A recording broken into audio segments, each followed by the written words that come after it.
নমস্কাৰ আপোনালোক সকলোকে ইন্দিৰা গান্ধী ৰাষ্ট্ৰীয় মুক্ত বিশ্ববিদ্যালয়লৈ স্বাগতম আৰু মোৰ নাম স্মিতা বৰ্মন আজি আমাৰ শ্ৰেণীকোঠাটো হ'ব এডুকেশ্যন এণ্ড সোসাইটি শিক্ষা আৰু সমাজ ব্যৱস্থাৰ ওপৰত আৰু আজি যেহেতু আমাৰ এই টপিকটোৰ আমাৰ আজি প্ৰথম ক্লাছ সো সেইকাৰণে আজি আমি সমাজ ব্যৱস্থা আৰু শিক্ষা কেনেকেনো সম্পৰ্কিত বা এটাই আনটোৰ লগত কেনেকে ৰিলেশ্যন আছে বা কি সম্পৰ্ক গঠন হৈছে তাৰে ওপৰত আজি আমি অলপমান আভাস দিম সো প্ৰথমতে আমি ক'ব লাগিব যে শিক্ষা আৰু সমাজ ব্যৱস্থা এই দুইটাৰে এটা ঘনিষ্ঠ সম্পৰ্ক আছে এটা পাতি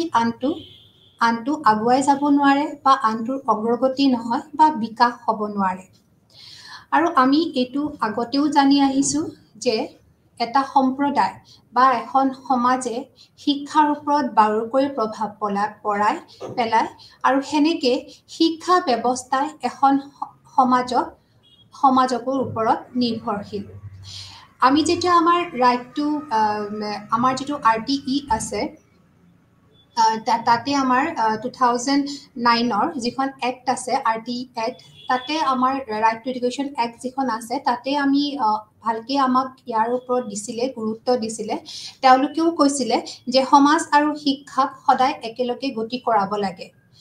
সমাজ আৰু শিক্ষাক একেলগে গতি কৰা অৰ্থটো এয়াই হৈছে যে যেতিয়া আমি শিক্ষা সমাজৰ সংস্কৰণৰ লগত আমাৰ যেতিয়া সমাজৰ সংৰক্ষণ আৰু বিকাশ যেনেকে হয় এনেকে কৈছে কি শিক্ষাৰ ওপৰত নিৰ্ভৰশীল সেইদৰে শিক্ষাৰ কাৰ্যসূচী স্থিৰ কৰিবলৈ সমাজ আৰু সম্প্ৰদায়ৰ দুইটাই মুখাপেক্ষী বুলি কৈছে কাৰণ ইয়াতে এইটোৱে কৈছে যে এখন সমাজ আৰু সম্প্ৰদায় বুলি ক'লে আমি কি বুজো সমাজটো হ'ল এটা ভাষ্ট এৰিয়া এটা বহল এটা পৰিসৰ আৰু সেই সমাজৰ এটা অংশহে হৈছে আমাৰ সম্প্ৰদায় আৰু আমি ইয়াতে হেতুৱে কৈছো যে এটা সম্প্ৰদায় বুলি ক'লে আমাৰ হয় এটা কনফাইন এটা এৰিয়া মানে সৰু এটা ব্যৱস্থা য'ত আমাৰ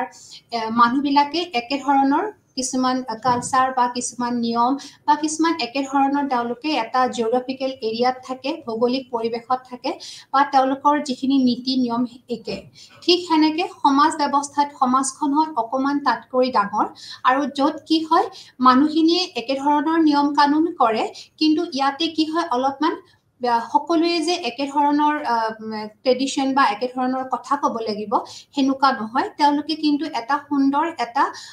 এটা গোটত থাকে বা একেলগে তেওঁলোকে বসবাস কৰি ভাল পায় সো হেতু হৈছে সমাজ আৰু সম্প্ৰদায় মই হেতু কলো অলপমান ডিফাৰেন্স এটা কলো কাৰণ কিয় এই একে কথা যে শিক্ষা যেতিয়া অগ্ৰগতি কৰিব লাগে তেতিয়া আমাৰ সমাজ আৰু সম্প্ৰদায়ৰ ওপৰত শিক্ষাই নিৰ্ভৰ কৰি চলে আৰু হেনেকে যেতিয়া আমাৰ শিক্ষাই অগ্ৰগতি কৰিব লাগে হলে সমাজ আৰু সংস্কাৰৰ ওপৰত ডিপেন্ড কৰে আৰু সমাজ আৰু সম্প্ৰদায় এখন যদি উন্নতি কৰিব লাগে তেওঁলোকৰ বিকাশ হ'ব লাগে তেওঁলোকে আৰু আগুৱাব লাগে তেতিয়া হলে তেওঁলোকক এখন সুস্থ শিক্ষাৰ এখন পৰিৱেশ লাগিব তাৰ নহলে কি হয় আমাৰ সেই দুইটা বস্তু আগুৱাই যাব নোৱাৰে ঠিক তেনেকে কৈছে কি দুইটাই যেহেতু এটাক পাতি আনটোই চলিব নোৱাৰে সেইকাৰণে ইহত দুটাৰ মাজত এটা সুস্থ সমন্বয় আছে বুলি কৈছে আৰু এই সমন্বয়ৰ দ্বাৰাহে আমাৰ গোটেই পৰিৱেশটো গোটেই আমাৰ সিস্টেমটো যেটো আমাৰ ব্যৱস্থা যিখন আমাৰ উন্নতিশীল ব্যৱস্থা বা আমাৰ প্ৰগতিশীল ব্যৱস্থা যিখন চলি আছে সেইখন আমি আগুৱাই নিব পাৰো তো থুৰতে আমি এইটোৱে ক'ব পাৰো যে সমাজ আৰু শিক্ষা দুইটাক আমি একেলগে গতি কৰাব লাগিব আৰু দুইটাকে আমি একে ধৰণে আগুৱাব লাগিব আৰু দুইটাই এটাৰ ওপৰত কি হৈ আছে ডিপেন্ডেন্ট হৈ আছে নিৰ্ভৰশীল হৈ আছে সো এইটো হ'ল আমাৰ একদম সৰুকে আৰম্ভণি বুলি কওঁ যেটো আমি ইন্ট্ৰোডাকশন বুলি কওঁ আৰু ইয়াতে আমি মেইনলি শিকিব পাৰিম এই গোটেই টপিকটোত বা এই গোটেই আমাৰ চেপ্টাৰটোত আছে যে আমি শিক্ষাৰ ধাৰণা দিছে আৰু শিক্ষানো সমাজৰ এটা উপব্যৱস্থা বুলি কৈছে কিয় কৈছে বা কেনেকৈ কৈছে আমি সেইখিনি আলোচনা কৰিম। তাৰপিছত কৈছে যে শিক্ষাক সামাজিক মানৱ আৰু সাংস্কৃতিক বিকাশৰ প্ৰক্ৰিয়া হিচাপে যেতিয়া আমাক শিক্ষাক আলোচনা কৰিব ইয়াতে আমাক কৰিব যে শিক্ষাই সামাজিক বিকাশত কেনেকৈ সহায় কৰিছে, শিক্ষাই মানৱ বিকাশত কেনেকৈ সহায় কৰিছে, শিক্ষাই সাংস্কৃতিক বিকাশত কেনেকৈ সহায় কৰিছে তাৰ ওপৰত আলোকপাত কৰা হ'ব। নেক্সট আমাৰ পইণ্টটো হ'ব যিবোৰ আমাৰ সামাজিক পৰিৱৰ্তনৰ কাৰকসমূহ, যিটো আমি ছ'চিয়েল চেঞ্জ বুলি কওঁ, সেই ছ'চিয়েল চেঞ্জৰ সামাজিক পৰিৱৰ্তনৰ যিবোৰ ফেক্টৰ্ছ আছে, কাৰকসমূহ আছে, আমি সেইবোৰ ইয়াতে আলোচনা কৰিম। তাৰোপৰি আমাৰ সামাজিক পৰিৱৰ্তন আৰু সামাজিক গতিশীলতাৰ বাবে শিক্ষাৰ ভূমিকাৰ ওপৰতো আমি ইয়াতে অলপমান আলোচনা কৰিম। সেইবোৰ আমি পিছৰ শ্ৰেণীকোঠালৈ নিব লাগিব, আজি ইমান নোৱাৰি। তথাপিতো আমি মই কৈ লৈছোঁ যে ইয়াতে আমি কমপ্লিট কিমানখিনিলৈ আমি আগুৱাম বা কিমানখিনি বস্তু আমি ইয়াতে সাঙুৰি ল'ম। চ' এতিয়া সামাজিক পৰিৱৰ্তন বুলি ক'লে আমি চবেই জানো মানুহ যিহেতু সমাজ এখন কেতিয়াও স্থিৰ নহয়, ই গতিশীল, ই পৰিৱৰ্তনশীল, আৰু এই সমাজখন পৰিৱৰ্তন হ'বই লাগিব। সমাজ পৰিৱৰ্তন নহ'লে আমি আগুৱাই যাব নোৱাৰোঁ বা আমি নতুন বস্তু নতুন অভিজ্ঞতাক আমি আগুৱাই ল'ব নোৱাৰোঁ। আৰু যেতিয়া এখন সমাজ পৰিৱৰ্তন হয় তেতিয়া তাৰে ভাল প্ৰভাৱ, বেয়া প্ৰভাৱ বা কি কাৰকে সমাজ এখন পৰিৱৰ্তন কৰিছে সেইটো আমি চাম। তাৰোপৰি আছে সামাজিক গতিশীলতা, যিটো আমি ছ'চিয়েল মবিলিটি বুলি কওঁ। যেতিয়া আমি গম পাম যে আমি যিটো গতিশীল কৰিছোঁ সেই গতিশীলটো ওপৰৰ ফালে গতি কৰিছোঁ নে তলৰ ফালে গতি কৰিছোঁ। আৰু যেতিয়া আমি সামাজিক গতিশীলতাৰ বিশ্লেষণ কৰোঁ তেতিয়া আমি গম পাম যে আমি কোন দিশে গতি কৰি আছোঁ বা আমাৰ ইয়াতে ভুল গতিবোৰ কোনবোৰ হৈছে, আৰু ইয়াতে আমি কেনেকৈ ইয়াক আমি কি কৰিব পাৰোঁ, মডিফাই কৰিব পাৰোঁ। চ' এইখিনি আমি ইয়াতে চাব পাৰিম সামাজিক গতিশীলতা। নেক্সট আমাৰ এটা পইণ্ট আছে কালচাৰেশ্যন এণ্ড কালচাৰেশ্যন। চ' কালচাৰেশ্যনত আমি এইটো পাওঁ যে যেতিয়া আমি কোনো এখন নতুন কালচাৰ, নতুন সংস্কৃতিত যেতিয়া আমি ভৰি দিওঁ তেতিয়া আমি কেনেকৈ সেই নতুন যিখিনি কালচাৰ, নতুন যিখিনি সংস্কাৰ বা সংস্কৃতি কেনেকৈ আমি নিজে এডজাষ্ট কৰিম বা নিজে আমি অনুধাৱন কৰিম, বা আমি যেতিয়া সংস্কৃতি বা দুটা বা তাতকৈ বেছি যেতিয়া সংস্কৃতি কেতিয়াবা লগ লাগে তেতিয়া আমি নিজৰ সংস্কৃতিটো ৰাখি আনৰ সংস্কৃতিটো কেনেকৈ আমি স্বাগতম কৰিম বা কেনেকৈ বুজিম তাৰ ওপৰত আমি আলোচনা কৰা হয় কালচাৰেশ্যনত। আৰু এটা আছে আমাৰ এলকালচাৰেশ্যন হৈছে কি, আমি যেতিয়া নিজৰ সংস্কৃতিটোৱে আমি কেনেকৈ বুজিম, কিমান দূৰলৈ বুজিম, আৰু আমি কেনেকৈ তেতিয়া আমাৰ নিজৰ সংস্কৃতিটো বা আমাৰ নিজৰ কালচাৰটো কেনেকৈ আমি আগুৱাই যাম তাৰ ওপৰত আমি ইয়াতে পাৰ্থক্য পঢ়া যাব। আৰু লাষ্টত হ'ব যে বিদ্যালয় যে আমাৰ এখন সামাজিক সংগঠন হয় সেইটো আমি কেনেকৈ বুজাম বা সেইটো আমি কেনেকৈ আলোচনা কৰিম। এই গোটেইখিনি বস্তু আমি এজ এ হোল সমাজ আৰু শিক্ষাৰ যিটো আমাৰ টপিক আছে তাতে আমি এইখিনি বহলভাৱে আলোচনা কৰিম। চ' যিহেতু আমাৰ অলপমান দীঘল গোটেই চেপ্টাৰটো, ইউনিটটো যিহেতু আমাৰ দীঘল, সেইটো কাৰণে আমি এতিয়া প্ৰথম আৰম্ভ কৰিম সমাজৰ উপব্যৱস্থা হিচাপে শিক্ষা। চ' ইয়াতে আমি ক'ম যে education as a sub system of society. So' যেতিয়া আমি সাব চিষ্টেম বুলি ক'ব লগা হয়, উপব্যৱস্থা বুলি ক'ব লগা হয়, আমি আগতেও কৈ আহিছোঁ যে শিক্ষাই কি হৈছে এখন সমাজ ব্যৱস্থা গঢ়ি তুলিছে। আৰু শিক্ষাটো এটা এনেকুৱা ধৰণৰ প্ৰক্ৰিয়া যি সমাজৰ প্ৰতিজন ব্যক্তিৰ বাবে এটা সংকল্পবদ্ধ জীৱন যাপন কৰাত সহায় কৰে। সংকল্পবদ্ধ জীৱন যাপন মানে আমি কৈছোঁ ডিটাৰমাইন লাইফ, যিটো জীৱন প্ৰক্ৰিয়া আমাৰ কাৰণে গ্ৰহণযোগ্য, যিটো জীৱন আমাৰ বাবে প্ৰয়োজনীয়, যিটো জীৱন আমাৰ বাবে আমি প্লেনিং কৰোঁ, আমি সংকল্পবদ্ধ কৰোঁ যে এনেকুৱা এটা জীৱন আমি পৰিচালনা কৰি লৈ যাম। আৰু সেনেকুৱা ধৰণৰ জীৱন যাপন যেতিয়া কৰিবৰ কাৰণে আমাক কি কৰিছে, শিক্ষাই আমাক সহায় কৰিছে।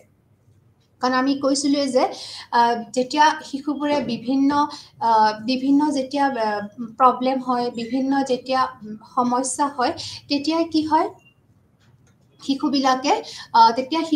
নিজে নিজে সকলোবোৰ সমস্যা সমাধান কৰে আৰু এই সমস্যাবোৰ সমাধান কৰোঁতে শিশুই কি কৰে নিজৰ নিজে যিখিনি অভিজ্ঞতা সেই অভিজ্ঞতাৰ সহায়ত তেওঁলোকে নিজৰ সমস্যাবোৰ সমাধান কৰে আৰু ইয়াতে কৈছে যে শিশুৱে নিজৰ কিছুমান পটভূমিৰ পৰা আহে নিজৰ বেকগ্ৰাউণ্ডৰ পৰা আহে নিজৰ যিটো বেকগ্ৰাউণ্ড নিজৰ যিটো সামাজিক ষ্টেটাছ নিজৰ যিটো সামাজিক যিটো তেওঁলোকৰ ষ্টেটাছ আছে সেইটোৰ পৰা আহে তেওঁলোকে পৰিয়াল তেওঁলোকে ওচৰ চুবুৰীয়া তেওঁলোকে সহকৰ্মী তেওঁলোকৰ যিবোৰ পেয়াৰ আছে তেওঁলোকৰ যিটো ফ্ৰেণ্ড চাৰ্কেল আছে বন্ধু আছে তেওঁলোকৰ পৰা শিশুবিলাকে সকলো বস্তু শিকে তেওঁলোকৰ লেংগুৱেজ ভাষা ব্যৱহাৰ আচাৰ ব্যৱহাৰ তাৰ পিছত তেওঁলোকৰ সকলোবোৰ যেনেকুৱা ধৰণৰ তেওঁলোকে ভাল লগা যিবোৰ বস্তু তেওঁলোকে শিকে বেয়া লগা বস্তুবোৰো শিকে আৰু এনেকে শিকি তেওঁলোকে কি কৰে জীৱনত আগবাঢ়ে বা তেওঁলোক লাহে লাহে সামাজিক হৈ উঠে আৰু সেইকাৰণে কৈছে যে যিবোৰ কথা কোৱাৰ ধৰণ জীৱনৰ যিটো মূল্যবোধ জীৱনৰ যিবোৰ সেইবোৰ সকলোবোৰ তেওঁলোকে প্ৰথমতে ঘৰৰ পৰা শিকিব তাৰ পিছত ওচৰ চুবুৰীয়া বা তেওঁলোকৰ পৰিয়াল বৰ্গৰ পৰা তেওঁলোকে শিকে আৰু আমি এইটো কওঁ যে এজন শিশুৰ কাৰণে সামাজিক ব্যৱস্থা আৰু যিটো বন্ধুত্বপূৰ্ণ পিয়াৰ ৰিলেশ্যনশ্বিপ বুলি যিটো কওঁ যিটো আমি বন্ধুত্বৰ সম্পৰ্ক বুলি কওঁ সেইটো সাংঘাতিক খুব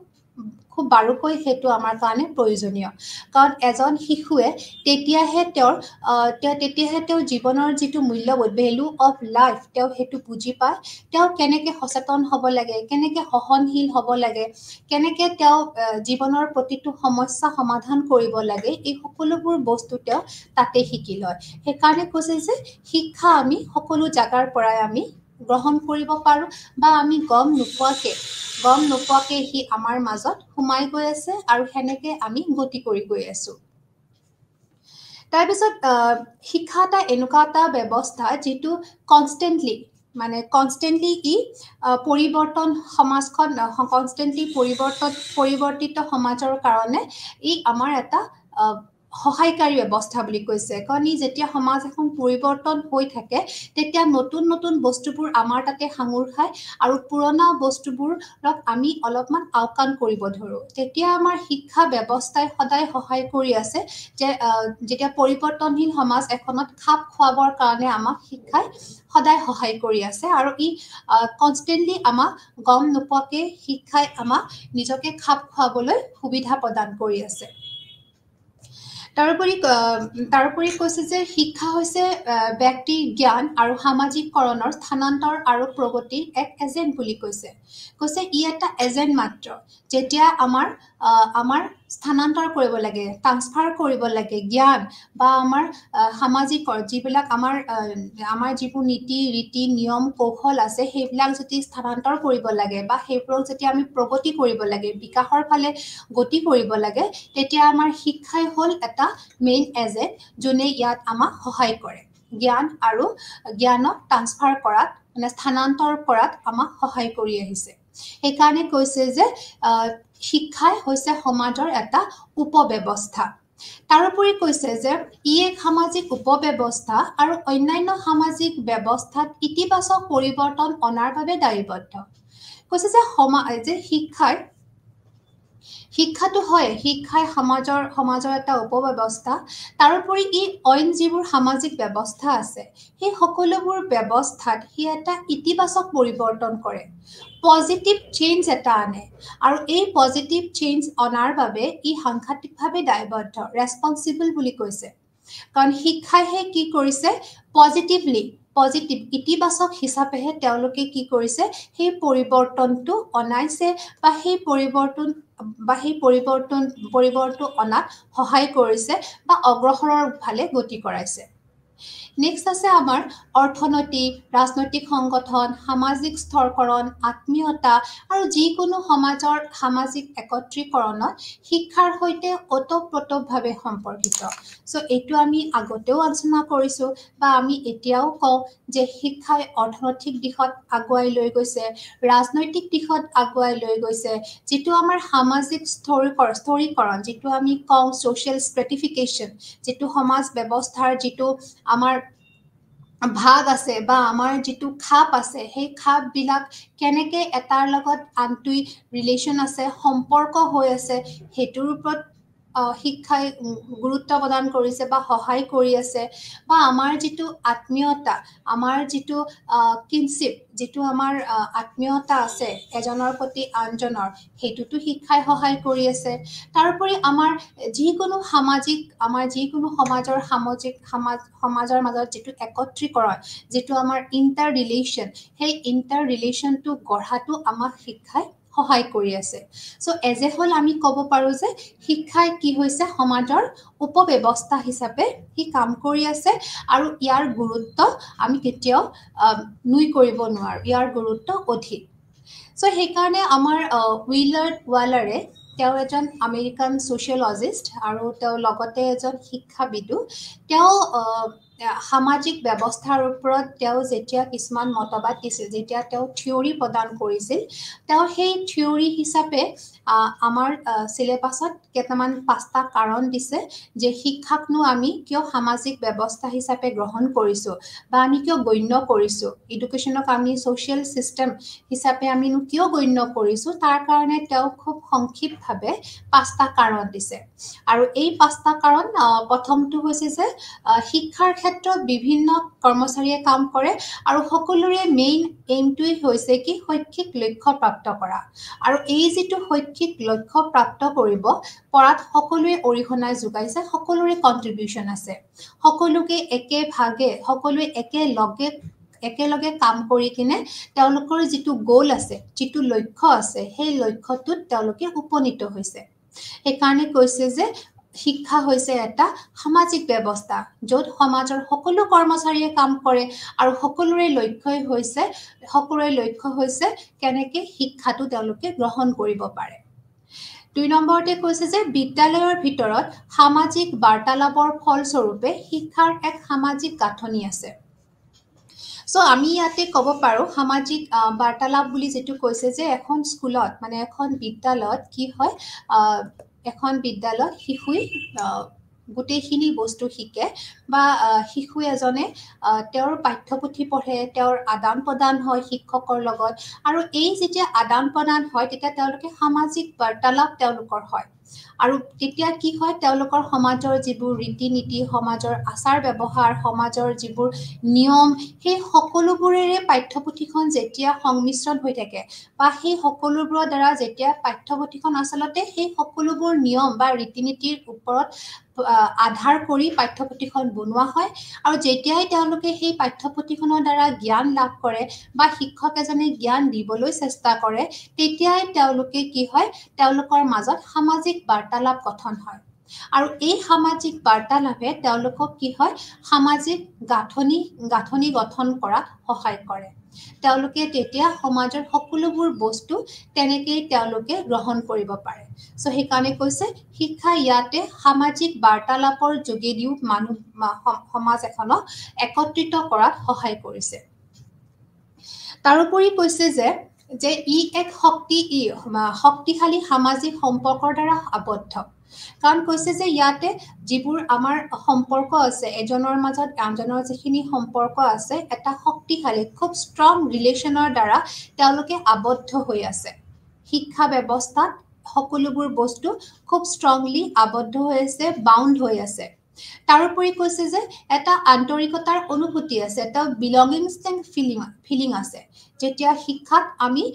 নিজকে সমৰ্পিত আন্তৰিকতা এজনে আনজনৰ প্ৰতি যিটো আন্তৰিকতা যিটো আমাৰ সদ্ভাৱ যিটো আমাৰ সুদৃষ্টি বা যিটো আমাৰ উন্নতিশীল গতিশীল একত্ৰিতভাৱে উন্নতিশীল যিটো আমাৰ মনোভাৱ সেই সকলোবোৰৰ দ্বাৰা আবদ্ধ হৈ আছে সেইকাৰণেও কৈছে যে শিক্ষাক এটা সামাজিক ব্যৱস্থা হিচাপে গণ্য কৰিছে তাৰোপৰি কৈছে ইয়াৰ এটা নিজা সংস্কৃতি আছে নিজা এটা পৰম্পৰা আছে আৰু নিজা এটা কাম কৰাৰ পদ্ধতি আছে এটা তাৰ নিজা কালচাৰ আছে আৰু এটা তাৰ চিষ্টেম আছে নিজা ধৰণে কাম কৰে আৰু সেই নিজা ধৰণে কাম কৰি সি সমাজ এখনক তেওঁ শিক্ষাই লগ লগাইছে বা সমাজক উন্নতি কৰাই লৈ গৈছে চ' এইটো আছিলে উইলাৰ্ড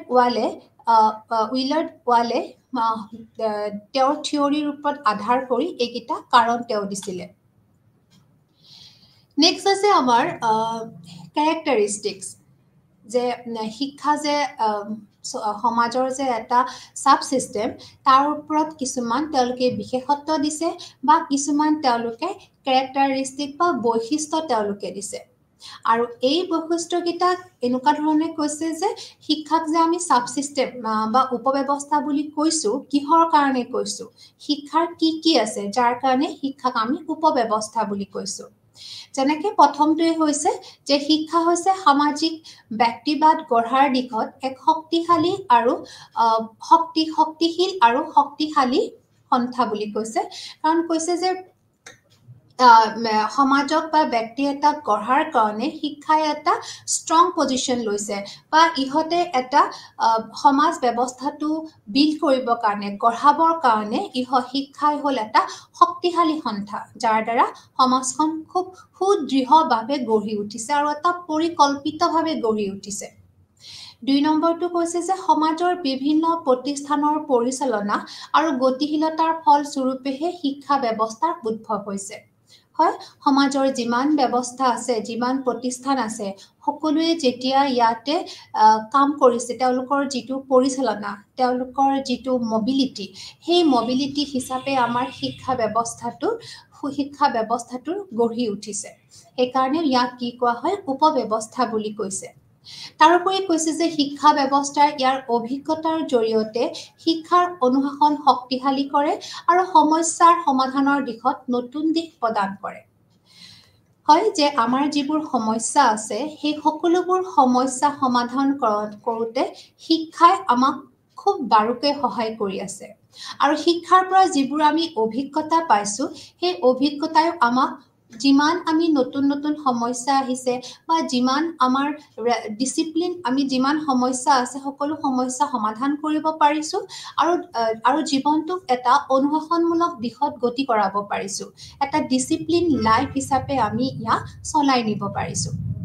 তাৰপৰত কৈছে যে বিদ্যালয় মহাবিদ্যালয়সমূহে মানুহৰ প্ৰয়োজনীয়তা পূৰণ কৰাৰ সুযোগ প্ৰদান কৰে যাতে তেওঁৰ সংস্কৃতিৰ আকাংক্ষিত বৈশিষ্ট্যবোৰ নিয়ম মূল্যবোধ আদিৰ ৰূপত আগবঢ়াব পাৰে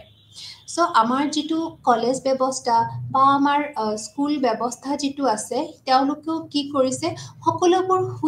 সুবিধা প্ৰদান কৰিছে সেইকাৰণে কয় যে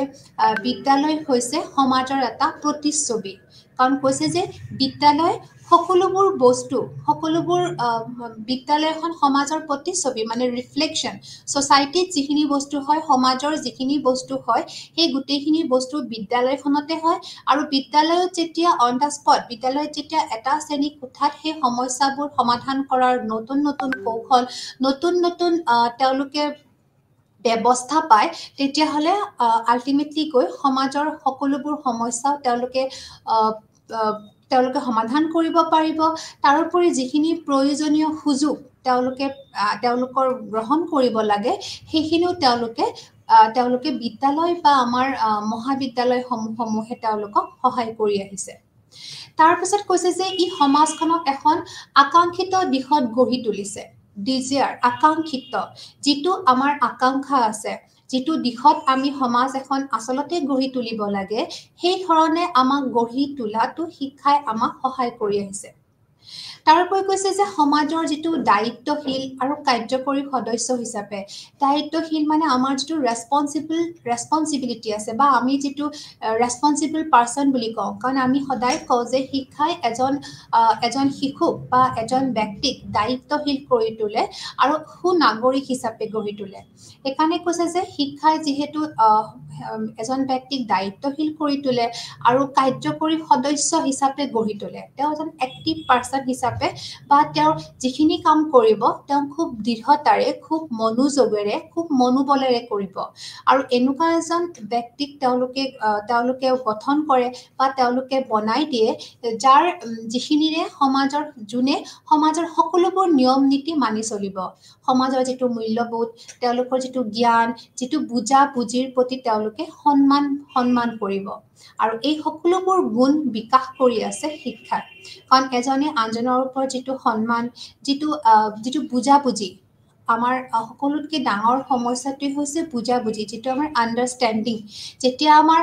বুজাবুজিত প্ৰব্লেম হৈ আহে, তেতিয়াহ'লে আমাৰ গোটেই সমাজ ব্যৱস্থাত এজনে আনজনৰ প্ৰতি থকা বেয়া মনোভাৱে এখন সমাজ ব্যৱস্থা ধ্বংস কৰি দিয়া বুলি কৈছে। সেইকাৰণে কৈছে যে শিক্ষাই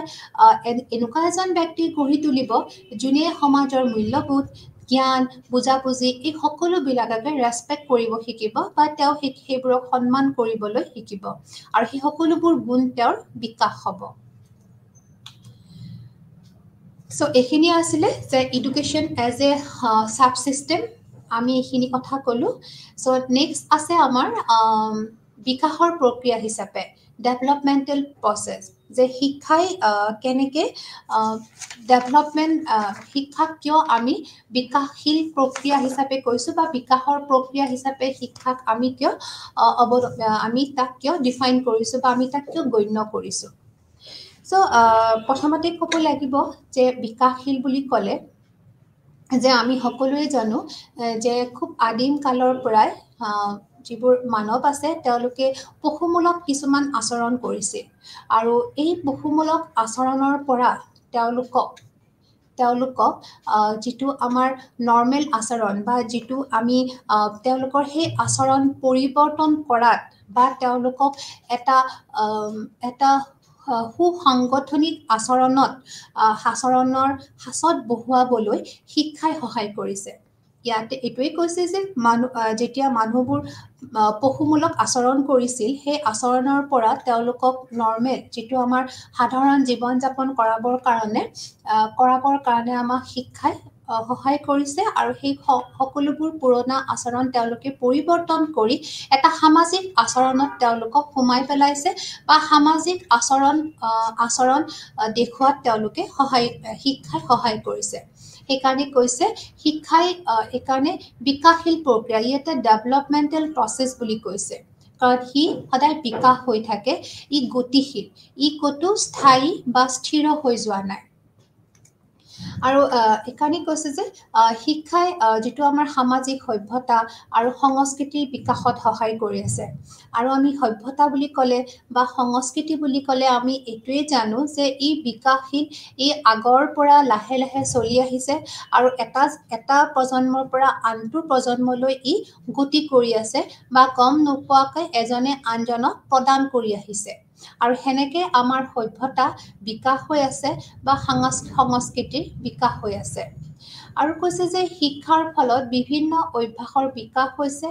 আৰু এজন ব্যক্তিৰ জীৱন মনোৰম কৰি তুলিবলৈ চিন্তা চৰ্চাত নিৰন্তৰ পৰিৱৰ্তন হৈ আছে, আৰু এই পৰিৱৰ্তনবিলাককে আমি বিকাশ বুলি কওঁ।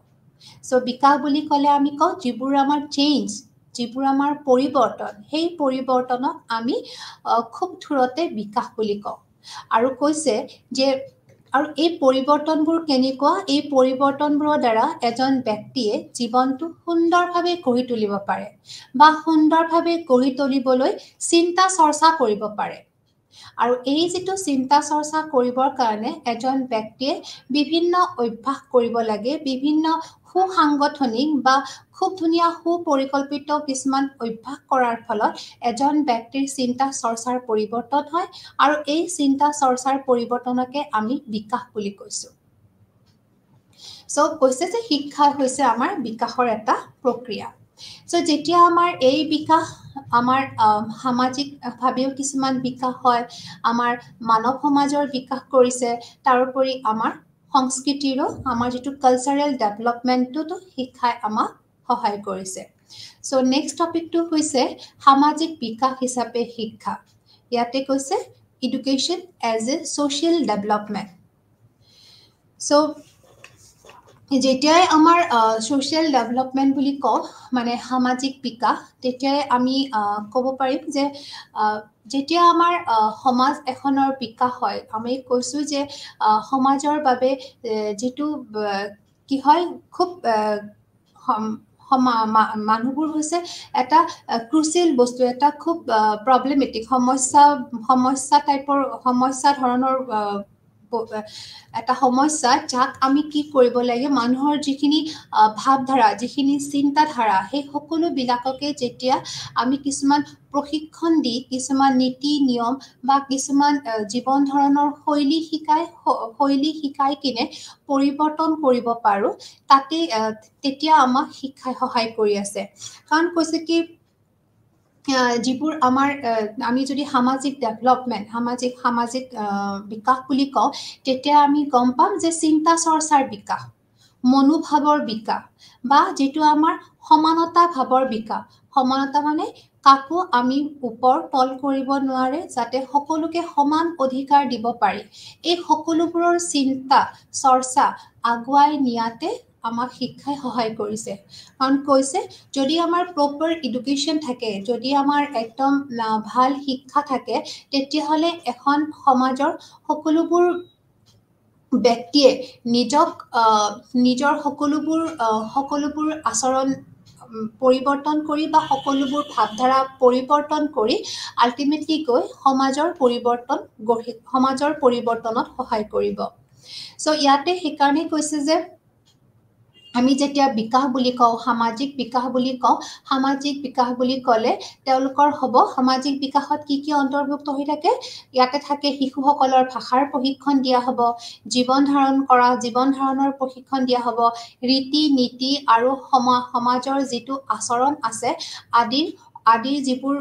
ট্ৰেইনিং দিয়া হয় প্ৰশিক্ষণ দিয়া হয় সকলো বস্তুৱে আমাক সামাজিক বিকাশত অন্তৰ্ভুক্ত হ'ব বুলি কৈছে নেক্সট কৈছে যে সমাজৰ ভাল আৰু বেয়াৰ প্ৰতি সংবেদনশীল হৈ তেওঁলোকক সমাজত মিলামিছা কৰিবলৈ দুষ্টতা নিৰ্মূল কৰিবলৈ নেতৃত্বৰ গুণাগুণ বিকাশ কৰিবলৈ সক্ষম কৰে খুব ইম্পৰ্টেণ্ট পইণ্ট যে আমাক কৈছে আমি চেনচিটিভ হ'ব লাগে সংবেদনশীল হ'ব লাগে সমাজৰ যিকোনো ধৰণৰ সমস্যাৰ প্ৰতি যদি আমি চেনচিবল নহয় যদি আমি সংবেদনশীল নহয় তেতিয়াহ'লে আমি ওচৰত কি হৈ আছো গমেই নাপাওঁ সেইকাৰণে কৈছে ছ'চিয়েল ডেভেলপমেণ্ট সমাজৰ বিকাশ হ'ব লাগিলে আমি সংবেদনশীল হ'ব লাগিব ভাল বেয়া কোনটো সেইটো আমি জানিব পাৰিব লাগিব আৰু এই জানিবৰ কাৰণে আমাৰ শিক্ষাই সদায় সহায় কৰি আহিছে কৈছে যে শিক্ষাই আমাক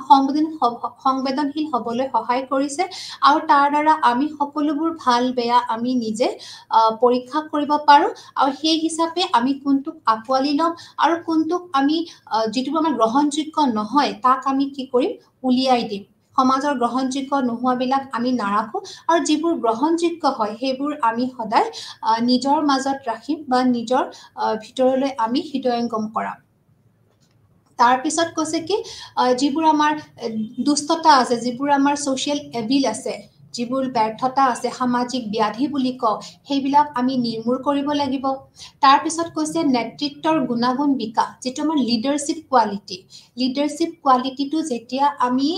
বিকাশ কৰিব পাৰোঁ তেতিয়া কি হয় আমি সমাজৰ এজন দায়িত্বশীল ব্যক্তি হ'ব পাৰোঁ বা সমাজ এখন আগুৱাই নিয়াত নিজৰ যিখিনি কৰ্তব্য সেইখিনি আমি কৰিব পাৰোঁ বা কেতিয়াও আমি যিখিনি দায়িত্ব সেই দায়িত্বৰ পৰা পিছুৱাই আহিব লগা নহয় সেইকাৰণে কৈছে লিডাৰশ্বিপ কোৱালিটি নেতৃত্বৰ যিখিনি গুণ সেইখিনিও আমাক বিকাশ কৰিব লাগিব তেতিয়াহে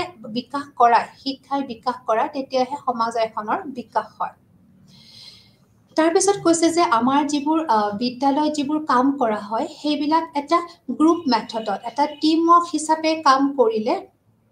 অট'মেটিক কি হয় সমাজৰ ডেভেলপ হয় কাৰণ কিয় যেতিয়া গ্ৰুপ ৱৰ্ক কৰা হয় তেতিয়াই সকলোবোৰ শিশু বা সকলোবোৰ সদস্য তাতে একেলগে কাম কৰে আৰু তেতিয়াই তেওঁলোকে সমাজৰ যিখিনি আমাৰ নিয়ম নীতি আছে যিখিনি আমাৰ গুণাগুণ থাকিব লাগে সামাজিক যিখিনি আমাৰ আচাৰ ব্যৱহাৰ থাকিব লাগে সামাজিক হিচাপে সমাজৰ গ্ৰহণযোগ্য যিবোৰ ব্যৱহাৰ থাকিব লাগে সেইবোৰ তেওঁলোকে শিকি যায় সেইকাৰণে কৈছে গোট পদ্ধতিৰ দ্বাৰা গ্ৰুপ ৱৰ্কিঙৰ দ্বাৰা তেওঁলোকে বিদ্যালয়ত কাম কৰিব লাগে সকলো কাম তাৰপিছত শিশুৱে বিদ্যালয়তে সমাজৰ ভাষা আৰু আচৰণ শিকি লয় কৈছে বিদ্যালয় এনেকুৱা এটা বস্তু যাক মই আগতেও কৈছোঁ বিদ্যালয়খন সমাজৰ প্ৰতিচ্ছবি য'ত বিদ্যালয় এখনত শিশুৱে সকলো ধৰণৰ ভাষা নিজৰ পটভূমিৰ পৰা অহা শিশুৰ পৰা ভাষা আচৰণ বিধি শিকি লয় আৰু সেই হিচাপে তেওঁ জীৱনৰ যেতিয়া শিশু এজনে প্ৰথমতে নিজৰ ঘৰত শিক্ষা লয় প্ৰথম তেওঁৰ খোজটো হৈছে নিজৰ ঘৰত শিক্ষা লয় আৰু তাৰ পিছত লাহে লাহে তেওঁৰ দ্বিতীয় স্তৰটো হৈছে সমাজ দ্বিতীয় স্তৰটো হৈছে তেওঁৰ সমাজলৈ স্কুল প্ৰথম স্তৰটো হৈছে পিতৃ মাতৃ যাক আমি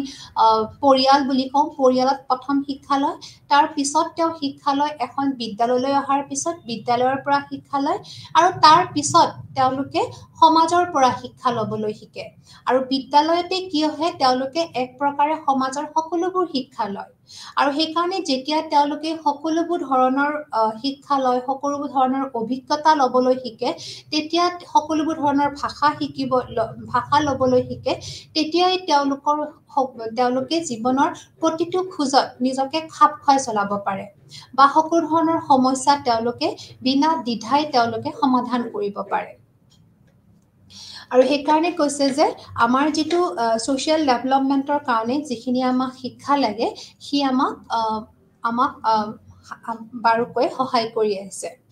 তাৰোপৰি এটা বস্তু আছে মৰম সহানুভূতি সহযোগিতাৰে বিভিন্ন কাম সম্পাদন কৰা হয় যেতিয়া এখন স্কুলত এখন বিদ্যালয়ত শিশুসকলক মৰম সহানুভূতি সহযোগিতা আদিৰে কাম কৰিবলৈ শিকোৱা হয় বা তেতিয়াই কি হয় শিশুজনৰ মাজত তেওঁলোকৰ মাজত এই সকলোবোৰ তেওঁ গুণৰ অধিকাৰী হৈ পৰে আৰু তেওঁ পিছতো তেওঁ নিজকে সেই হিচাপে সমাজত আগুৱাই নিব আৰু নিজকে প্ৰতিপন্ন কৰিব পাৰিব যে তেওঁ সঁচাকৈ সকলো কাম মৰমীয়াল হয় সকলো জাগাতে তেওঁ সহানুভূতি দেখুৱাব পাৰে বা তেওঁ কোঅপাৰেটিভ হয় সকলো কামতে তেওঁ নিজেও হাত আগবঢ়ায় বা নিজেও কৰিবলৈ তেওঁ আগুৱাই যায় চ' এজ এ হোল এয়াই কৈছে যে যদি আমাৰ শিক্ষা থাকে সেইকাৰণে কৈছে যে যদি শিক্ষা থাকে তেতিয়াহ'লে সমাজ এখনৰ বিকাশ হোৱাটো বাউন বা বিকাশ হ'বই কাৰণ আমি সকলোৱে জানো যে আজি যেতিয়া আমি এটা চাকৰি পাওঁ বা কোনোবা এটা যদি আমি চাকৰিত যাওঁ আমাৰ যোগ্যতা হিচাপে আমাৰ শিক্ষাগত অৰ্হতাটো দৰকাৰ শিক্ষাগত অৰ্হতাই আমাক চাকৰি এটা পোৱাত সহায় কৰে কিন্তু চাকৰিটো পোৱাৰ পিছত যদি সেই পেছাটোত যদি আমি খুব সুন্দৰকৈ মিলি যাব নোৱাৰোঁ যদি আমাৰ সামাজিক যিখিনি জ্ঞান যিখিনি আমাৰ আচৰণ নাথাকে তেতিয়াহ'লে সেই ব্যক্তিজনে সমাজখনত তেওঁ বেলেঞ্চ ৰাখিব নোৱাৰে তেওঁ নিজকে সন্তুলিতভাৱে তেওঁ জীৱনটো চলাই নিব নোৱাৰিব সেইকাৰণে কৈছে যে শিক্ষাই কি কৰে সামাজিক ডেভেলপমেণ্টটো কৰে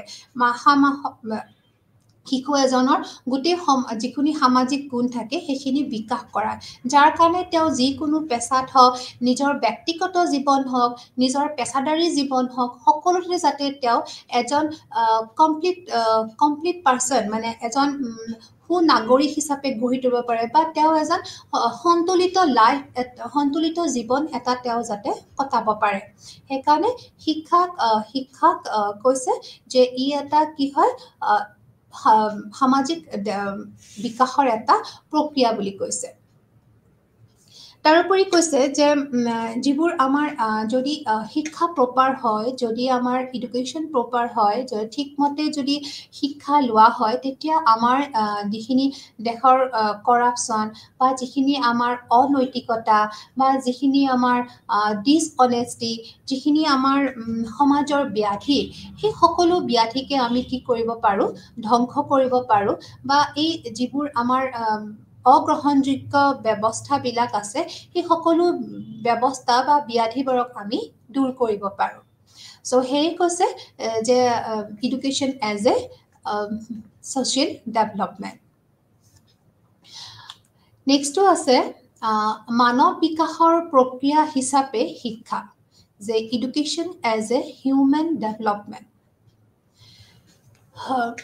চ' মানৱ বিকাশ বুলি ক'লে আমি আগতেও কৈ আহিছোঁ যে মানৱ বিকাশ যিটো আমাৰ হিউমেন ডেভেলপমেণ্ট ইয়াতেও শিক্ষাই সহায় কৰি আহিছে কাৰণ শিক্ষাই এজন পশুমূলক ব্যক্তিত্বৰ পৰা এজন কমপ্লিটলি পৰিৱৰ্তন কৰি এটা মানৱমূলক কিছুমান আচৰণ তেওঁৰ তাতে গঢ়ি তুলিছে বা তেওঁক মানৱ সামাজিক প্ৰাণী হিচাপে তেওঁলোকে শিক্ষাই এজন ব্যক্তিক গঢ়ি তুলিছে যাৰ ফলত তেওঁ নিজকে সমাজত এজন সুস্থ ব্যক্তি হিচাপে নিজকে যাতে পৰিগণিত কৰিব পাৰে নিজক যাতে পৰিচয় দিব পাৰে তেওঁ যে এজন সামাজিক প্ৰাণী তাৰ কাৰণে আমাক শিক্ষাই সহায় কৰিছে কাৰণ যেতিয়া আমাক এটা শিক্ষাৰ দ্বাৰা কি হয় আমাৰ নৈতিকতা এটা ভাল নৈতিকতাৰ বিকাশ হয় আমাৰ যিখিনি গুণ আছে যিখিনি আমাৰ মূল্যবোধ আছে যিখিনি আমাৰ নৈতিকতা আছে সেইখিনি আমাৰ বিকাশ ঘটায় বুলি কৈছে তাৰোপৰি কৈছে কি দায়িত্ববোধ বুজায় যে কৈছে যে শিক্ষাই আমাক দায়িত্ববোধ বুজায় আৰু এই দায়িত্ববোধ বুজিলেহে এজন ব্যক্তিয়ে নিজৰ সমাজ ব্যৱস্থাত কি কৰিব তেওঁৰ যিখিনি কৰণীয় সেইখিনি খুব সুন্দৰকে কৰিব পাৰিব কাৰণ কৈছে কি প্ৰতিজন ব্যক্তিৰ দায়িত্ব আছে তেওঁৰ নিজৰ সমাজৰ কাৰণে চ' যেতিয়া তেওঁ দায়িত্বশীল যিটো মনোভাৱ বা দায়িত্ববোধটো যদি শিকিব পাৰে বা শিক্ষাই যেতিয়া দায়িত্ববোধ শিকায় তেতিয়াই এজন ব্যক্তিয়ে তেওঁ সমাজত নিজৰ দায়িত্বখিনি পূৰণ কৰিবলৈ কেতিয়াও অৱহেলা নকৰিব বা তেওঁ খুব সুস্থিৰভাৱে বা পৰিকল্পিতভাৱে সেই দায়িত্ব তেওঁ পালন কৰি যাব চ' সেইকাৰণে কৈছে যে শিক্ষাই আমাৰ কি হয় তেওঁলোকক দায়িত্ববোধ শিকায় তাৰোপৰি কৈছে যিটো আমাৰ ব্যক্তিত্বৰ বিকাশ যিটো আমি পাৰ্চনেলিটি ডেভেলপমেণ্ট বুলি কওঁ কাৰণ মানৱ বিকাশত খুব দৰকাৰ হ'ব আমাৰ ব্যক্তিত্বৰ বিকাশ কাৰণ শিক্ষাই কি হৈছে ব্যক্তিত্বৰ বিকাশ ঘটাইছে আমাৰ যিখিনি আমাৰ নিজা যিখিনি আমাৰ ব্যক্তিত্ব থাকে যিখিনি আমাৰ পাৰ্চনেলিটি বুলি কওঁ সেইখিনি তেওঁ ইয়াতে আপলিফ্ট কৰিছে বা আমাক আগবঢ়াই দিছে বা আমাৰ সুন্দৰভাৱে আমাৰ ব্যক্তিত্বৰ বিকাশ ঘটাইছে যাৰ কাৰণে ব্যক্তিত্বৰ বিকাশ মানে এইটোৱে যে আমি যিকোনো সময়ত বা আমি যিকোনো ধৰণৰ ঠাইতে নিজকে আমি কি কৰিব পাৰোঁ আমি খাপ খাব পাৰোঁ আৰু নিজকে এজন সুস্থ ব্যক্তি হিচাপে আমি গঢ়ি তুলিব পাৰোঁ তাৰোপৰি কৈছে যে সমাজ আমাৰ শিক্ষাই কৈছে আমাৰ যিবোৰ সামাজিক ৰীতি নীতি যিবোৰ আমি জানিব লাগে যিবোৰ আমাৰ সমাজৰ ৰীতি নীতিবোৰ বিশ্লেষণ কৰিব পৰা শক্তি গঢ়াই তোলে তাৰোপৰি আমাৰ যিখিনি আমাৰ নতুন অভিজ্ঞতা আছে সেই নতুন অভিজ্ঞতাৰ দ্বাৰা আমি কেনেকেনো সমাজৰ অগ্ৰহণযোগ্য যিবোৰ দিশ আছে সেইবোৰ আমি আঁতৰাই পেলাই যিখিনি আমাৰ গ্ৰহণযোগ্য দিশ আছে সেইবোৰ আমি কি কৰিব লাগে গ্ৰহণ কৰিব লাগে আৰু এই গোটেইখিনি জাগাত আমাক নিজৰ অভিজ্ঞতাই সহায় কৰিব আৰু শিক্ষাৰ পৰা পোৱা যিখিনি অভিজ্ঞতা আছে সি আমাক সহায় কৰিব সেই কৈছে যে শিক্ষাই এজন ব্যক্তিৰ ব্যক্তিত্ব বিকাশৰ লগতে তেওঁ সমাজৰ যিখিনি নিয়ম নীতি বা যিখিনি গ্ৰহণযোগ্য আচৰণ আছে সেইখিনি গ্ৰহণ কৰিবৰ কাৰণে শিক্ষাই আমাক সহায় কৰি আছে চ' এইকাৰণে এইটো হয় যে মানুহে যিবোৰ মূল্যবোধ সামাজিক নীতি নিয়ম সামাজিক আকাংক্ষিত আচৰণ জীৱন যাপনত একত্ৰিত পৰিয়ালৰ সদস্য আৰু সমাজৰ পৰা সহযোগিতা শিকে চ' এইখিনি গুণৰ অধিকাৰী হ'লে এজন ব্যক্তি সামাজিকভাৱে প্ৰিয় হৈ পৰিব তাৰোপৰি আমাৰ যিটো সহযোগিতা আৰু সামাজিক জীৱন ধাৰণৰ যিটো অনুভূতি পৰিয়ালৰ পৰা আৰম্ভ হয় আৰু সামাজিক আৰু সম্প্ৰদায়ৰ সদস্যসকলৰ সংস্পৰ্শলৈ আহিলে ওচৰ চাপি আহে আমি আগতেও ক'লো যে যিখিনি আমাৰ কোঅপাৰেশ্যন বা যিখিনি আমাৰ সামাজিক জীৱন ধন এইখিনি আমি প্ৰথমতে পৰিয়ালৰ পৰা অনুভূতি কৰোঁ পৰিয়ালৰ পৰা পাওঁ আৰু লাহে লাহে তাৰপিছত আমি স্কুল তাৰ পৰা পিছত আমি আমাৰ সমাজ বা আমি সম্প্ৰদায়ৰ পৰা শিকিব লওঁ আৰু এনেকে শিকি আমাৰ গোটেই আমি এখন সমাজত বা এখন সম্প্ৰদায়ত আমি স্থায়ীভাৱে সুন্দৰভাৱে আমি নিজকে তাতে সন্তুষ্ট হিচাপে আমি খাপ খুৱাব পাৰোঁ তাৰোপৰি কৈছে যে বিদ্যালয় আৰু আনুষ্ঠানিক শিক্ষাত শিশুৱে সহকৰ্মীৰ সৈতে যোগাযোগ কৰিবলৈ নিৰ্ধাৰিত অনুসৰি বিষয় শিকিবলৈ আৰু উন্নত সমন্বয়ৰ বাবে বহুতো জীৱন দক্ষতা বিকাশ কৰিবলৈ ভাষাবোৰ শিকে বিদ্যালয়ত যেতিয়া এজন শিশুই যায় তেতিয়া শিশুজনে তেওঁৰ সহকৰ্মী যিটো তেওঁৰ পিয়াৰ ৰিলেশ্যন আছে তেওঁলোকৰ লগত যোগাযোগ কৰে তেওঁলোকৰ পৰা ভাষা শিকে তেওঁলোকৰ পৰা যিখিনি আমাৰ বিষয় শিকে যিখিনি স্কুলত যিখিনি আমাৰ বিদ্যালয়ত যিখিনি বিষয় শিকা হয় বা আৰু বিষয় শিকোৱা হয় সেইখিনিৰ পৰা তেওঁলোকে সকলোবোৰ জ্ঞান আহৰণ কৰে আৰু লগতে যিখিনি তেওঁলোকে উন্নত সমন্বয় গঠন কৰে এটাৰ লগত আনটোৰ সমন্বয় গঠন কৰে আৰু তাৰ ফলত তেওঁলোকৰ জীৱনৰ যিটো স্কিল আছে লাইফ স্কিল আছে সেইবোৰ তেওঁলোকে গঠন কৰে লাইফ স্কিল যিবোৰ আমাৰ জীৱন যাপনৰ যিখিনি দক্ষতা আছে সেইখিনি তেওঁলোকে গঢ়ি তোলে কাৰণ আমি সকলোৱে কওঁ যে আমাৰ জীৱন যাপন কৰাবলৈ কিছুমান আমাৰ কৌশল থাকে কিছুমান আমাৰ দক্ষতা থাকে যাক আমি লাইফ স্কিল বুলি কওঁ আৰু এই দক্ষতাবোৰ যদি আমি সুস্থিৰভাৱে যদি আমি নিজৰ মাজত যদি আমি গঢ়াব পাৰোঁ বা আমি সেইখিনি বস্তু যদি নিজকে সেইখিনি বস্তু গ্ৰহণ কৰি কিনে আগুৱাই নিব পাৰোঁ তেতিয়া আমাৰ জীৱনটো খুব সুন্দৰ হয় তেতিয়া আমি জীৱনৰ যিকোনো পৰিস্থিতিত আমি তেতিয়া কেতিয়াও তল পৰিব নালাগে বা নিজকে হেও মানিব নালাগে আমি কিবাকে হ'লেও সেই পৰিস্থিতিটোৰ লগত খাপ খুৱাই আমি আগবাঢ়ি যাব পাৰোঁ তাৰোপৰি কৈছে যে এজন দক্ষ নাগৰিক হোৱাত আৰু সামাজিক দায়বদ্ধতা লোৱাত সহায় কৰে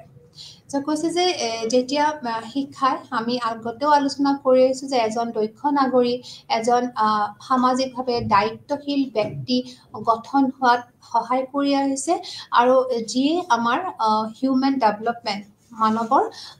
বিকাশ ঘটাই আহিছে আৰু প্ৰফেশ্যন ৱাইজ মানে পেছাদাৰী হিচাপে যেতিয়া আমি এজন ব্যক্তিক পেছাদাৰী হিচাপে যেতিয়া আমি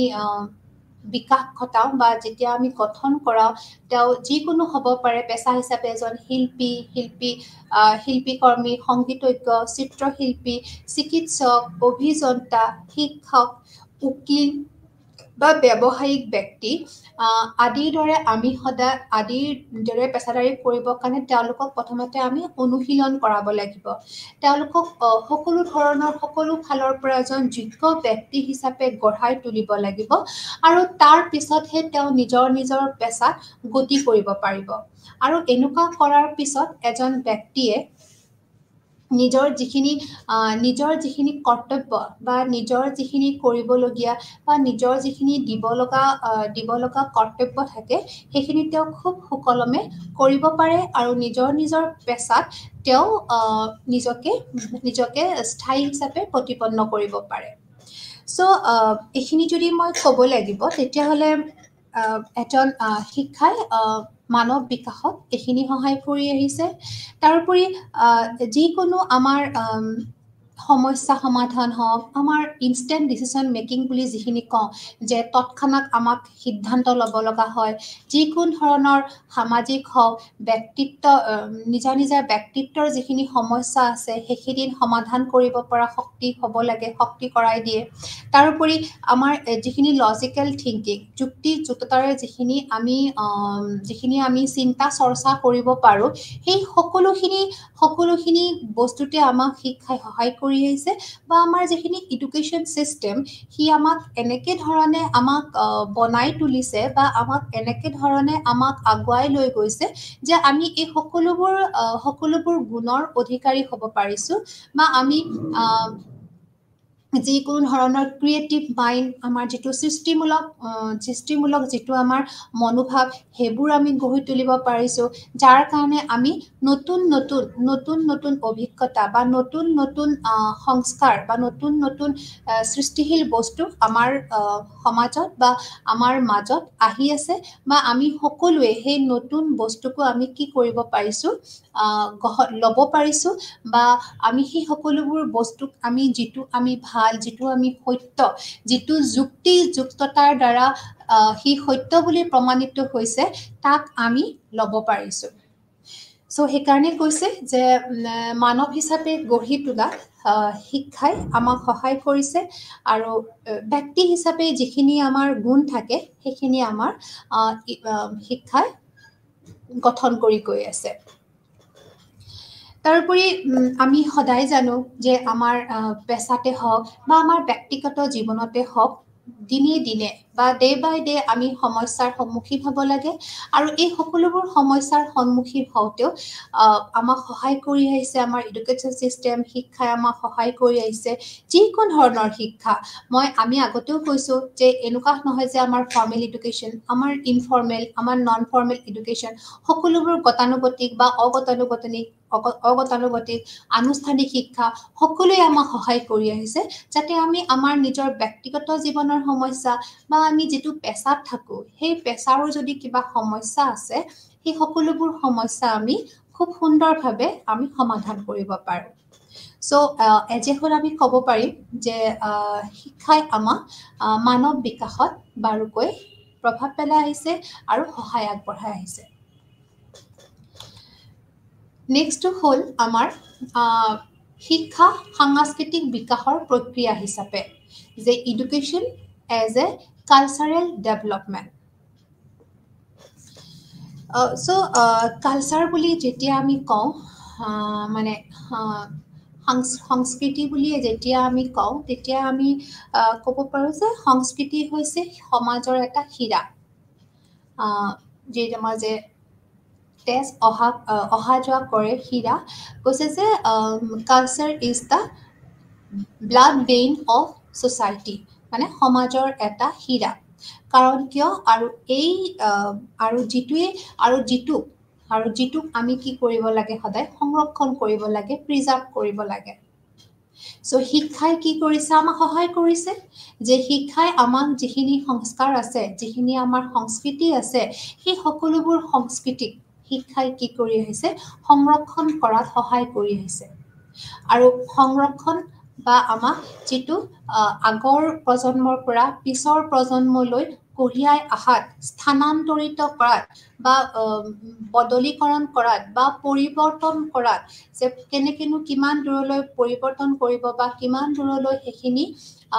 নিজৰ কিমানখিনিলৈ সংৰক্ষণ কৰিব সেইখিনি বস্তু কৰাত শিক্ষাই সহায় কৰি আহিছে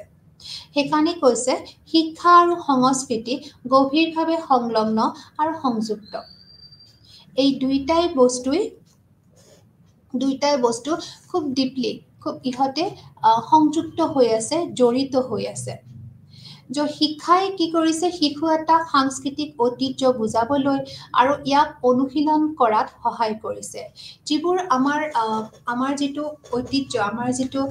কালচাৰেল হেৰিটেজ বুলি কওঁ আমাৰ যিবোৰ ঐতিহ্য সেই সকলোবোৰ ঐতিহ্য ভালকে সুন্দৰভাৱে বুজিবলৈ এজন শিশুক খুব দৰকাৰ এজন শিশুই নিজৰ সংস্কৃতি নিজৰ কালচাৰ বুজাটো খুবেই দৰকাৰ আৰু তেতিয়াহে তেওঁ কি কৰিব পাৰিব তেওঁ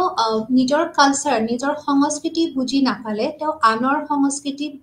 আনৰ কালচাৰ তেওঁ কেতিয়াও আঁকোৱাই ল'ব নোৱাৰে বা কেতিয়াও তেওঁ সেইটো গ্ৰহণ কৰিব নোৱাৰে সেয়েহে প্ৰথমে নিজৰ যেতিয়া সংস্কৃতি যিটো আমাৰ কালচাৰেল হেৰিটেজ বুলি কওঁ সাংস্কৃতিক ঐতিহ্য সেই ঐতিহ্যখিনি বুজিব লাগিব আৰু বাৰুকৈ ইয়াক আমি প্ৰশিক্ষণ কৰিব লাগিব আৰু এইখিনিবোৰ কৰাত আমাক শিক্ষাই সহায় কৰি আহিছে সেইকাৰণে কৈছে যে শিক্ষাই কি কৰিছে সংস্কৃতিৰ সংৰক্ষণ কৰিছে বিকাশ কৰিছে আৰু সংক্ৰমণত সহায় কৰিছে যে অকল সংৰক্ষণ কৰিছে সেইটোৱে নহয় ইয়াক বিকাশো কৰাইছে যাৰ ফলত কি হৈছে আমাৰ সংস্কৃতি এফালৰ পৰা আনফালে গতি কৰিব ধৰিছে আৰু এজ এ হোল যিটো গ্ল'বেলাইজেশ্যন গোটেইখিনি সংস্কৃতি যিখিনি কালচাৰ আমাৰ কি হৈছে এতিয়া মিক্স আপ হৈ গৈছে চ' আমাৰ এতিয়া আমি চবেই জানো যে গ্ল'বেলাইজেশ্যনৰ কাৰণে সকলোবোৰ বস্তু মিক্স আপ হৈ গৈছে আৰু যাৰ ফলত আমি নিজৰ জীৱনটো আধুনিকতাৰ লগত আধুনিকভাৱে আমি চলাই নিয়াৰ লগতে নিজৰ যিখিনি ঐতিহ্য আছে সেই ঐতিহ্যখিনিকো আমি খুব সুন্দৰকৈ সংৰক্ষণ কৰিব পাৰিছোঁ আৰু এই যিটো মনোভাৱ সেই মনোভাৱটো গঢ়ি তোলাটো শিক্ষাই আমাক সহায় কৰি আহিছে তাৰোপৰি কৈছে যে সাংস্কৃতিক ঐতিহ্যৰ ভিতৰত আমাৰ মানে কালচাৰেল হেৰিটেজৰ ভিতৰত আছে আমাৰ নৃত্য ৰূপ কলা ৰূপ ভাষা অনুশীলন শিল্প সংস্কৃতি ৰীতি নীতি পোচাক খাদ্য ইত্যাদি সো আমি যেতিয়াই মই কৈ আছো আমাৰ সাংস্কৃতিক ঐতিহ্য সো সেই সাংস্কৃতিক ঐতিহ্যৰ ভিতৰত আমাৰ আছে এইবোৰ যিবোৰ আমাৰ নৃত্যৰ যিবোৰ ৰূপ সবৰে সব সংস্কৃতিৰ নিজা নিজা নৃত্য ৰূপ আছে নিজা নিজা সাজ পোছাক আছে নিজা নিজা খাদ্য আছে খাদ্য প্ৰণালী আছে ৰীতি নিয়ম আছে আমি সকলোৱে জানো যে আমাৰ নিজৰ নিজৰ সংস্কৃতিত আমাৰ নিজৰ নিজৰ কালচাৰ আমাৰ সকলোৰে নিজা নিজা কালচাৰ আছে আমি সকলোৱে কওঁ ৰীতি নিয়ম আছে আমাৰ কিছুমান তাৰে ভেলুজ আছে কিছুমান আমাৰ সেই সকলোবোৰ তাৰে কিছুমান ডান্স ফৰ্ম আছে কিছুমান খাদ্য আছে আৰু লেংগুৱেজটোতো আছে কাৰণ আমিতো জানোৱে আমাৰ গোটেই আমি সকলোৱে আমাৰ ইয়াতে বা আমাৰ ভাৰতবৰ্ষতে যদি কওঁ আমাৰ সাংঘাতিকভাৱে ভাষাৰ বিভিন্নতা আছে আৰু যেতিয়া আমি নিজৰ নিজৰ কালচাৰটো নিজৰ হেৰিটেজটো নিজৰ ঐতিহ্যটো বজাই ৰাখিব পাৰোঁ তেতিয়াহ'লে আমি কোনো দ্বিধা নকৰাকৈ আনৰ কালচাৰ আনৰ সংস্কৃতি আনৰ খাদ্যভাৱ আনৰ পোছাক আমি গ্ৰহণ কৰিব পাৰোঁ আৰু তেতিয়াই আমাৰ কি হয় সমাজখন আৰু অধিকভাৱে বিকাশ হয় সেইকাৰণে কৈছে যে আমাৰ যেতিয়া সংস্কৃতি বিকাশ হ'ব লগালগ আমাৰ সমাজখনৰো বিকাশ হয় ব্যক্তিত্বৰ বিকাশৰ লগত সংস্কৃতিৰ বিকাশ আছে সাংস্কৃতিক বিকাশৰ লগত সমাজৰ বিকাশ আছে আৰু সেনেকৈ এজ এ হ'ল আমাৰ এখন আমাৰ গোটেই সমাজ ব্যৱস্থাটোৰ কি হৈছে পৰিৱৰ্তন হৈ গৈ আছে আৰু বিকাশ হৈছে শিক্ষাই সাংস্কৃতিক পৰম্পৰাক এক প্ৰণালীবদ্ধ উপায়েৰে সংৰক্ষণ কৰাত সহায় কৰে যেনে মৌখিক পৰম্পৰাবোৰ ৰেকৰ্ড কৰে আমাৰ যিবোৰ অৰেল ভাৰ্চন আছে সেইবোৰ ৰেকৰ্ড কৰে আৰু আন সমাজ আৰু স্থানলৈ সহজে সেইবোৰ প্ৰেৰণ কৰাৰ বাবে লিখিত আৰু অডিঅ' ভিডিঅ' ৰূপত সংৰক্ষণ কৰে কৈছে কি আমাৰ যিবোৰ আমাৰ সংৰক্ষণ কৰোঁতে আমাৰ কি কৰে যিবোৰ আমাৰ মৌখিক পৰম্পৰা আছে যিখিনি আমাৰ অৰেল যিখিনি ভাৰ্চন আছে সেইখিনি ৰেকৰ্ড কৰা হয় আৰু সেইখিনি আমাক খুব সুন্দৰভাৱে অডিঅ' ভিডিঅ' ৰূপত সেইবোৰ সংৰক্ষণ কৰে বা এখন ঠাইৰ পৰা আনখন ঠাইলৈ কি কৰিব পাৰে স্থানান্তৰ কৰিব পাৰে এজে হ'ল কৈছে যে শিক্ষাই আমাক যিটো আমাৰ সংস্কৃতি আছে যিখিনি আমাৰ ঐতিহ্য আছে সেইখিনি সংৰক্ষণ কৰাত বিকাশ কৰাত আৰু সেইখিনি সংক্ৰমণ কৰাত সহায় কৰে কাৰণ সংক্ৰমণ হ'বই লাগিব এফালৰ পৰা আনফাললৈ সি গতি কৰিব লাগিব নহ'লে আমি সদায় নিজৰ জাগাতে থাকিম তেতিয়া আমাৰ বিকাশৰ গতিটো কমি যাব যেতিয়া আমাৰ সকলো বস্তুৰে সমন্বয় হ'ব তেতিয়াহে আমাৰ বিকাশ আৰু অধিক তীব্ৰভাৱে কি হ'ব গতি কৰিব এজে হ'ল আমি গোটেইখিনি পঢ়িলোঁ যে আমাৰ শিক্ষাই কিমান দূৰলৈ আমাৰ বিকাশ হিচাপে কৰিছে শিক্ষাক আমি উপব্যৱস্থা হিচাপে কিয় কৰিছোঁ বা শিক্ষাই যে আমাক মানৱ এজনৰ বিকাশত সাংস্কৃতিক বিকাশত তাৰোপৰি সমাজৰ বিকাশত সহায় কৰি আহিছে এই সকলোবোৰ বস্তু আমি পালোঁ তাৰোপৰি আমি এইটোৱে খুব সুন্দৰকৈ পাইছোঁ যে এটা এডুকেশ্যন চিষ্টেমত সকলো মানুহে কাম কৰে আৰু সকলো মানুহে যেতিয়া কাম কৰে তেতিয়া সকলোৱে মৰম সহযোগিতা তাৰপিছত সহানুভূতিতাৰে কাম কৰে আৰু সকলোৰে মেইন উদ্দেশ্য এটাই হৈছে জ্ঞান প্ৰাপ্তি শিক্ষা প্ৰাপ্তি আৰু এই যেতিয়া শিক্ষা প্ৰাপ্তি হয়